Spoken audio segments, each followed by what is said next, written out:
présenter la roue collaborative, qui est un outil que nous avons conçu pour pouvoir mapper vos besoins de progression ou vos besoins de découverte des pratiques collaboratives. Ça va vous permettre de savoir quels sont les items où il faut être pour être agile et à l'aise dans notre capacité à être ensemble, notre capacité à penser, vivre, travailler ensemble. Pour utiliser cet outil, vous allez sur notre site internet ecoso.org et vous le téléchargez. Ça vous imprimez tranquillement votre roue du voyage et vous prenez vos crayons ou vos feutres que vous préférez.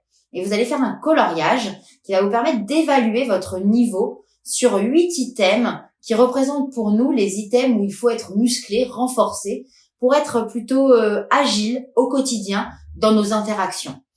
Il y a l'item par exemple charge mentale.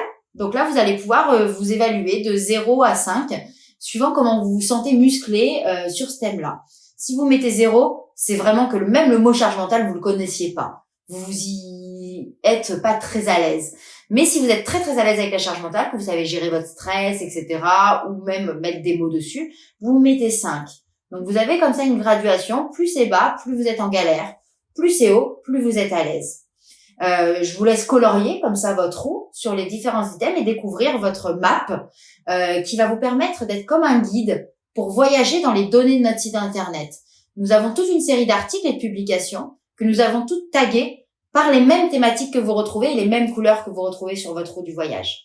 Et du coup, ça va vous permettre de pouvoir aller être curieux et aller vous muscler sur une thématique. Par exemple, vous êtes un peu faiblard sur les chiffres, et bien vous allez pouvoir aller cocher le tag chiffres et voir tous nos articles et nos publications sur ce thème-là. Et du coup, vous musclez là-dessus. Ça permet aussi un biais de l'être humain qui est d'aller sur ses zones de confort. Par exemple, moi, j'adore le créatif et je vais lire que des choses sur le créatif.